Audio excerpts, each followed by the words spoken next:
Bonjour et bienvenue dans notre nouveau magazine C'est à nous.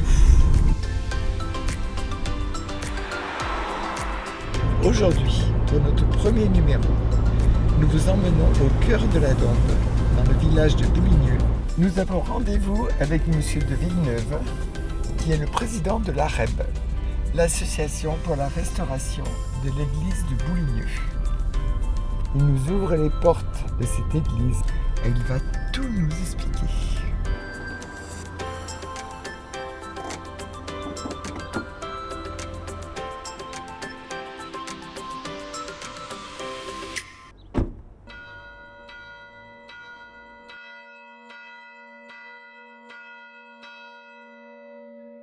Bonjour monsieur, Bonjour madame. Nous sommes accueillis par notre guide, monsieur de Villeneuve.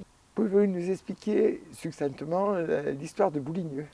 Oui, alors l'histoire de Bouligneux, elle est très longue, parce que ce village, ce site est très ancien, on le cite déjà au IXe siècle, en 870 de mémoire.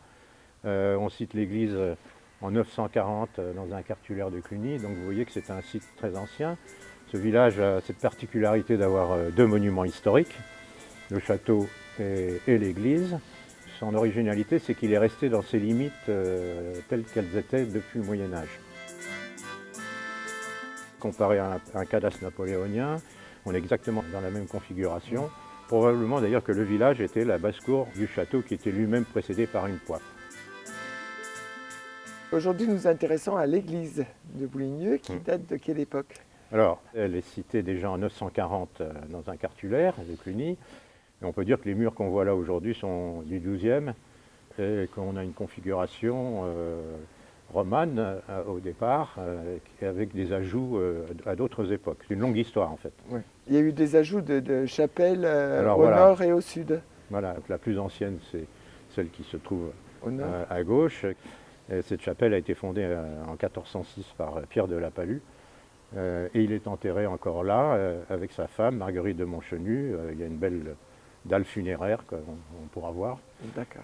Et la chapelle sud Alors la chapelle sud, elle a été fondée par un certain Robin en 1651, si ma mémoire est bonne. Et la sacristie, elle est ancienne aussi, puisqu'elle a été fondée en 1642, sur l'emplacement d'une ancienne chapelle qui était là. D'accord. Nous allons rentrer dans l'église et voir l'intérieur de l'église. Très bien. Bon, avant de rentrer dans l'église, je voudrais quand même vous montrer cette inscription sur cette pierre.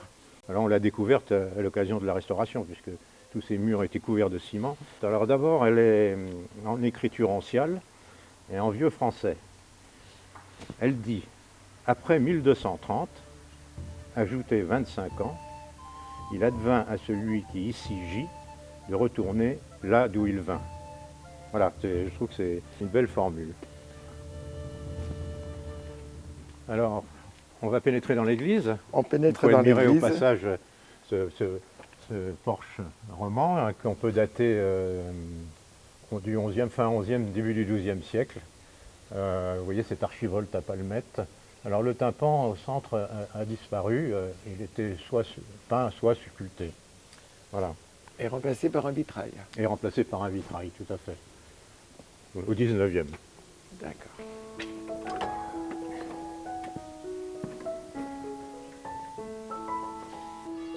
Voilà, je referme cette porte.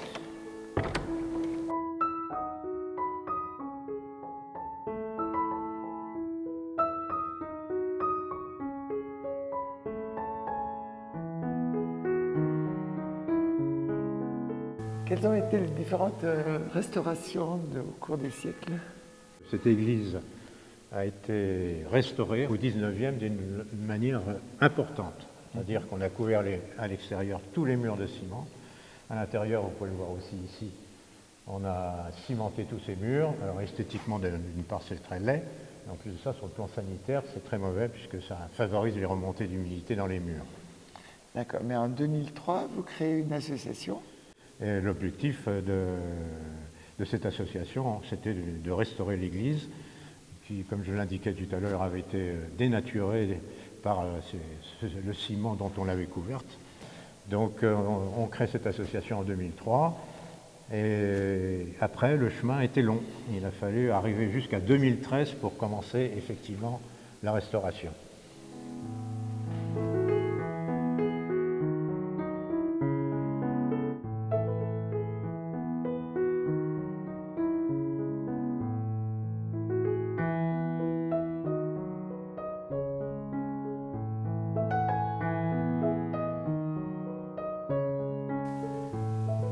Quelles ont été vos découvertes patrimoniales majeures? Telle que vous la voyez, elle ne ressemble pas du tout à ce qu'on pouvait voir avant. En fait, les murs étaient complètement couverts d'enduit et de badigeons. On a dégagé entre 9 et 12 couches de badigeons avant de trouver ce qu'on voit là maintenant. C'est quand même assez exceptionnel, à la fois par son ampleur, les 3 faces du chœur sont peintes, par l'ancienneté des décors, puisqu'on les date du XIIIe siècle, et par le côté monumental des représentations. Alors, si vous voulez, on peut le regarder ça d'un peu plus près et en faire. Je vais vous expliquer en fait ce qu'on a découvert. Il s'agit de peinture murale et non pas de fresque. La fresque, on peint à fresco, c'est-à-dire sans un enduit encore frais, ça vient de l'italien, et la peinture murale, c'est de la peinture à la détrempe, enfin, si vous voulez, avec de l'eau, des pigments, un liant comme la gomme arabique ou le jaune d'œuf. Voilà. Vous voyez que ce décor a une très grande ampleur. Il y a 3 registres, c'est-à-dire 3 niveaux. Alors le premier niveau, il part du sol jusqu'à l'entablement que vous voyez là. C'est en fait un drapé de tissu, c'est très classique, ocre, avec des bandes ocre et rouge en plus, et sur un fond bleu. L'entablement, c'est-à-dire la bordure de pierre qu'on a là tout autour, était elle-même peinte en damier avec des parties ocre rouge, ocre jaune, ocre rouge, ocre jaune, ocre rouge. Voilà pour le premier niveau, si on peut dire. Le second niveau, il part toujours de cet entablement et on peut l'arrêter à cette bande horizontale que vous voyez ici. Globalement, c'est essentiellement de l'ocre jaune, de l'ocre rouge, du bleu en bas et ailleurs, du vert. Donc les teintes sont relativement limitées. On voit sur ce mur, ce qui est le mieux conservé, les 4 personnages, ils sont en fait inscrits en quelque sorte dans des fausses niches, dans les arcatures trilobées qu'on voit là ici, et ils sont impressionnants.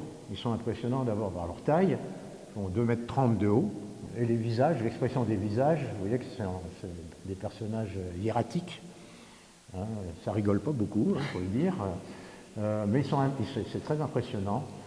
Celui-ci a des cheveux blonds, là blanc. Vous pouvez noter également qu'ils sont imberbes, ils n'ont pas de barbe.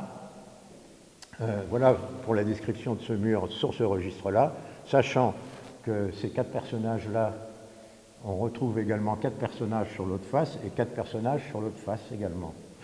Donc 3 x 4, 12, hein, c'est bien ça. Et en fait, c'est les 12 apôtres, c'est le cortège des 12 apôtres. Et puis au registre supérieur, ça fait comme 2 tableaux, vous voyez là. Dans le premier, vous voyez un personnage ailé, le visage a disparu, mais on voit quand même très très bien le personnage. Et puis dans l'autre, vous voyez un aigle. C'est en fait le début d'un tétramorphe. Voilà, pour ce côté-là. Et de l'autre côté, dans le registre supérieur, qui est disposé exactement de la même façon, vous avez ici le lion de Saint-Marc et puis le taureau de Saint-Luc. Avec le taureau, vous pouvez voir le phylactère, on voit assez bien le phylactère, vous voyez, c'est ce de ruban sur lequel vous voyez S-L-U-C-A. En fait, c'est un Luc. Et dans ce décor classique, qui manque-t-il? Le personnage le plus important, c'est le Christ, et qu'on voit ici sur la face est, un Christ en gloire. Le visage, malheureusement, n'est pas indemne, mais il est quand même très expressif. Il en reste quand même suffisamment pour bien se rendre compte de cette représentation. Il fait 70 cm de haut. Parce qu'en dessous, il y a un oculus, comme vous pouvez voir ici, qui a été percé ultérieurement, probablement au XVIIe. Donc en perçant cet oculus, évidemment, on a détruit tout le décor, et notamment le trône sur lequel le Christ était assis, entouré par différents personnages. Vous voyez que la tête du Christ sort du décor. Hein. Elle se poursuivait très certainement sur le voûtin que vous avez au-dessus. Ils ont refait complètement les enduits au XIXe, donc il n'y a plus rien, ça a disparu. Mais vous pouvez voir ici un autre petit personnage, il est tonsuré, donc c'est un religieux. Vous voyez cet objet ici, en fait c'est une lampe là. En fait il est en train de rallumer une lampe qui est elle-même accrochée ici, et après, par une corde qui descend jusque sur cette colonne où il est attaché. On n'a pas cherché à restituer, à reconstituer le décor. Il est tel qu'on l'a trouvé. Bien sûr, les restaurateurs qui font un travail admirable l'ont mis en valeur, mais vous voyez qu'on n'a rien reconstitué. Ça vient perturber tout de même le décor général. Ça a été fait au 19e, sur des statues en plâtre qui n'ont aucune valeur. Alors, à un moment donné, on s'était demandé si on allait supprimer ces niches, et puis finalement on a pris le parti de les garder. Et en fait, on en a quand même enlevé deux. Il y en avait une dans cet angle-là, que vous voyez ici, qui prenait donc toute la place. Et là, ça faisait vraiment beaucoup, donc on a décidé de la supprimer. Et ça nous a permis de faire une découverte. Et en fait, vous voyez ici ce chapiteau qui date de l'église primitive, celle qu'on citait en 940 par exemple. Et une base de colonne d'ailleurs qui est là ici, qui a été cassée quand on a voulu mettre cette niche. Voilà. Tout à l'heure, je vous ai parlé des apôtres qui se trouvaient sur chaque face. Alors c'est plus ou moins bien conservé, mais quand on s'approche, on les voit quand même très bien. Là, vous voyez, ils penchent la tête d'ailleurs vers le centre. Et là, ici, on peut deviner également l'autre tête qui penche encore plus. C'est-à-dire, en fait, il penche vers le Christ. Et vous voyez, ce chapiteau ici, en fait, on devine un visage. Voilà. Il est en négatif. On peut penser que c'est un clin d'œil quelque part de l'artiste qui a fait le décor. Il s'est représenté sous cette forme-là, dans ce coin-là. C'est sa signature. Ouais, c'est assez amusant. Alors maintenant, on va voir l'autre angle. Voilà. Alors, même principe que de l'autre côté. Il y avait une niche dans cet angle-là. On l'a supprimée. Et là, ce que vous voyez en noir, en fait, c'est les vestiges d'une litre funéraire qui est venue ultérieurement. En fait, il y en a 3 litres. Vous voyez, là où j'éclaire, c'est la litre la plus récente. Et puis en dessous, l'autre, et encore en dessous, ce vestige que vous voyez là, qui se superposait à des époques différentes. Et on peut voir ici les traces d'un blason sur cette litre. Et on ne sait pas à quoi correspond ce blason. Ah si, c'est en fait les armes des Lapalus. Ah, oui, voilà. Les armes des Lapalus qui ressemblent beaucoup aux armes de Savoie, sauf qu'il y a un champ d'hermine dans la croix. D'accord. Voilà. Alors là, on peut deviner, mais là, il faut vraiment l'œil un peu du spécialiste. Les 2 apôtres, mais on ne les voit pas parce qu'il y a un petit décor du 15e qui se trouve là par-dessus. C'est très difficile à lire, mais on l'a laissé exprès pour montrer qu'il y avait eu quand même plusieurs couches dans ce coin-là. Alors là, on va pouvoir voir le cœur de ce côté-ci. Ah, j'ai oublié quelque chose. Il faut dire que, vous voyez ces projecteurs là, ici, évidemment, ils cachent quelque chose que je voulais vous montrer. Alors, je ne sais pas si vous devinez ce qu'il y a là derrière. Je vais vous le montrer comme ça. En fait, c'est la tête d'un moine. Donc ce moine, il est représenté dans cet angle, dans ce coin. Et c'est amusant de voir l'expression. Et on dirait qu'il est en train d'admirer le travail qu'il a fait. C'est peut-être ça d'ailleurs, c'est peut-être une signature quelque part. Voilà. On va peut-être parler de cet hôtel qui est assez imposant. Oui, effectivement, on peut s'arrêter une minute devant cet hôtel parce qu'il est quand même assez impressionnant, comme vous pouvez le voir.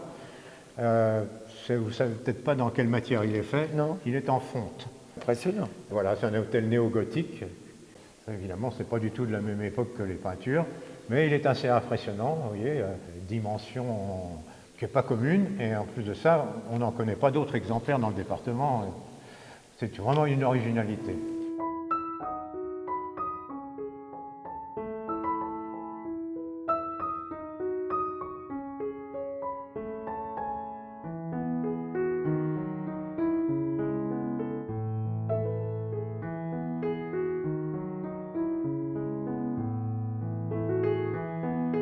Vous avez cet hôtel néo-gothique en fonte, impressionnant, mais vous voyez qu'on a gardé aussi les barrières de communion, qui sont en fonte également. Je peux quand même souligner qu'on a un mobilier du 19e dans cette église qui est protégé à ce titre par les monuments historiques. La chaire elle-même est en partie en fonte, oui, c'est quand même une originalité. Elle a pris la place d'une autre chaire qui se trouvait auparavant. Les bancs de l'église eux-mêmes, ils sont en fonte.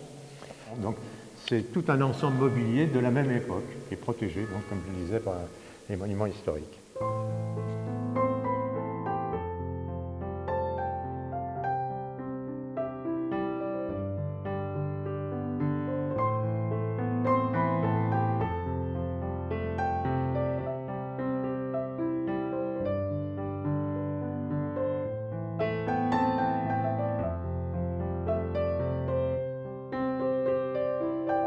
Et nous arrivons dans la chapelle des Seigneurs.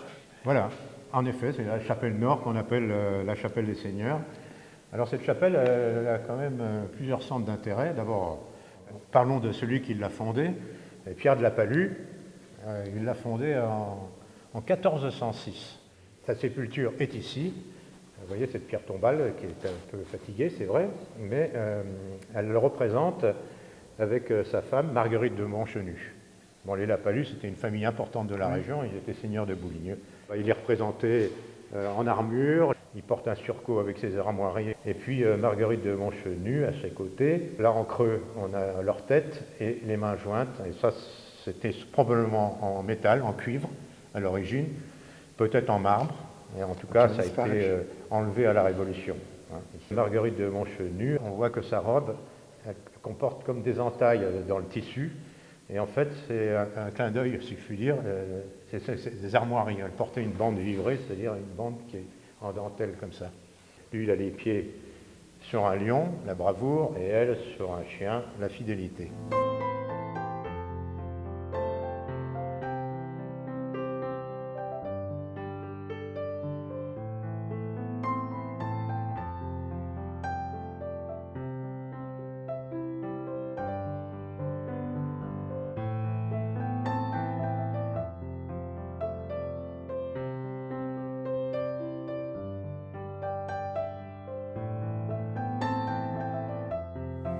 Alors, on va se tourner maintenant vers ce retable calvaire qui est magnifique.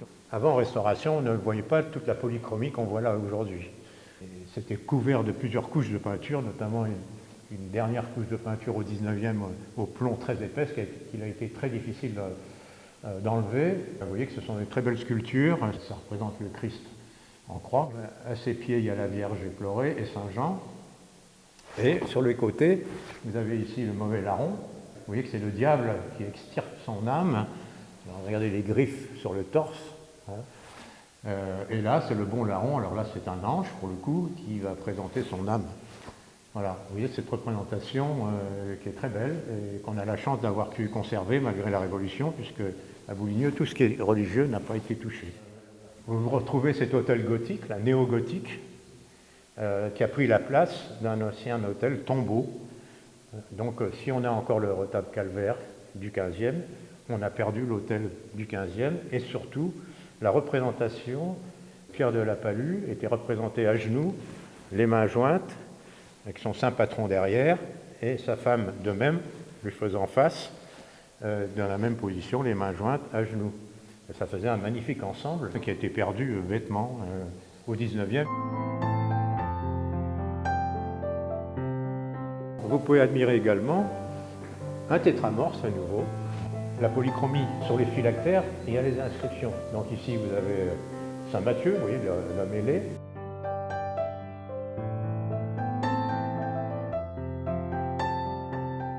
Et là-bas dans l'autre angle, l'aigle de Saint Jean.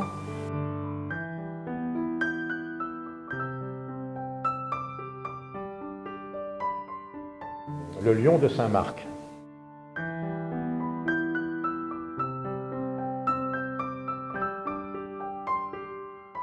Dans cet angle-là, le taureau de Saint-Luc.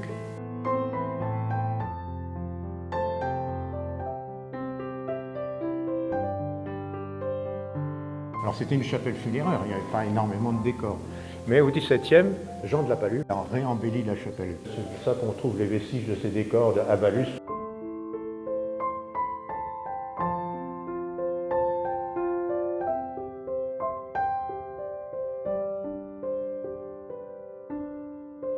Ces bandes noires, en fait, c'est ce qu'on appelle des litres, les litres funéraires.